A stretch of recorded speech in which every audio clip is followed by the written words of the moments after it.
Saya overproductive. Tapi saya bosan.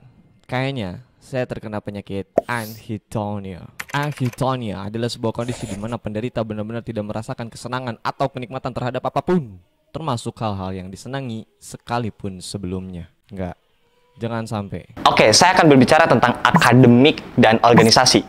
Dua-duanya punya peran penting di hidup saya. Tanpa kemampuan akademik yang saya miliki, saya nggak akan bisa berorganisasi. Kemampuan yang saya miliki itu lahir dari pengetahuan dan pengalaman. Dua-duanya itu harus berjalan beriringan. Tapi akhir-akhir ini, saya merasa bosan.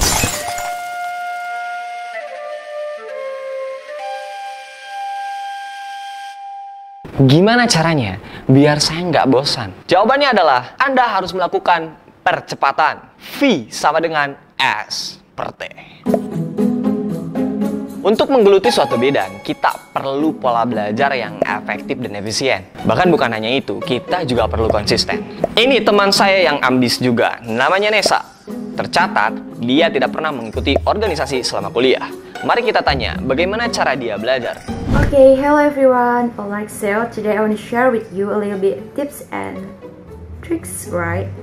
Oke, jadi aku mau share sama kalian semua ya kan, tanpa terkecuali. Terutama kalian yang masih duduk di bangku sekolah ya kan.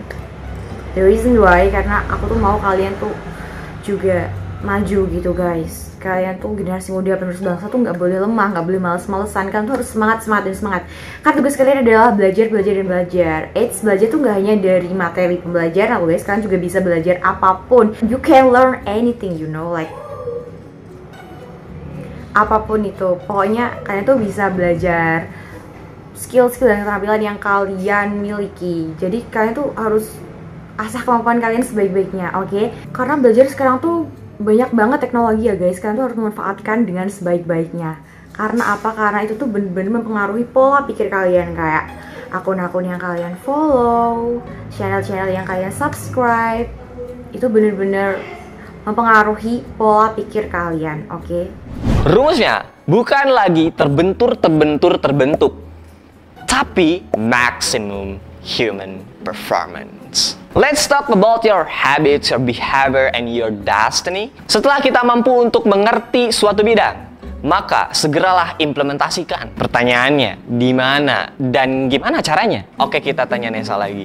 Di mana dia mengimplementasikan hasil belajarnya? Aku biasanya implementasi hasil belajar itu aku bikin konten kayak gitu, dan seringnya tuh di Instagram sih emang. Aku nggak tahu kenapa, kayak suka aja gitu. Dan ternyata apa yang dilakukan oleh Nesa itu juga sudah saya lakukan.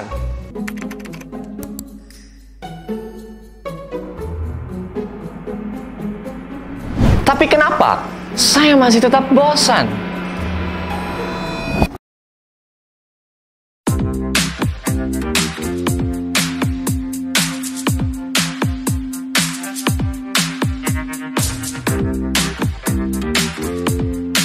Anda punya kemampuan, butuh tempat untuk menuangkan ide. Mari bergabung bersama kami di organisasi. Idealisme Anda akan kami tampung. Jangan egois.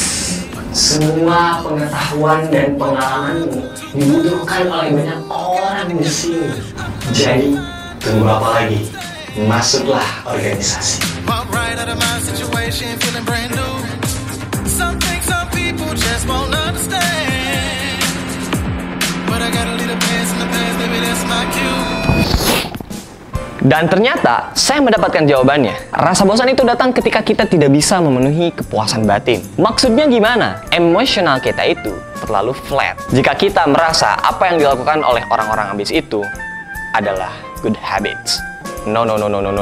Penuhi kebutuhan otak, juga penuhi kebutuhan hati. Semua pengetahuan yang kita miliki itu harus dibuktikan di dunia nyata. Artinya, kita harus beririsan dengan banyak orang. Organisasi adalah simulasi bagi kita untuk mengimplementasikan setiap ilmu yang kita dapat. Bahkan orang-orang pintar yang ada di pemerintahan, mereka juga orang-orang ambis, dan juga mereka adalah orang-orang organisasi. Dan tugasnya sekarang adalah ngurusin kita semua.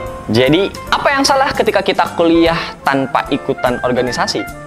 Terus, apa yang salah ketika kita kuliah, kita sambil berorganisasi? Dua-duanya sangat penting, tergantung bagaimana cara kita mencapai target kita masing-masing. Jadi buat apa kita masih berdebat tentang hal itu? Tapi bang, ngomong-ngomong, abang ikutan organisasi nggak? Enggak.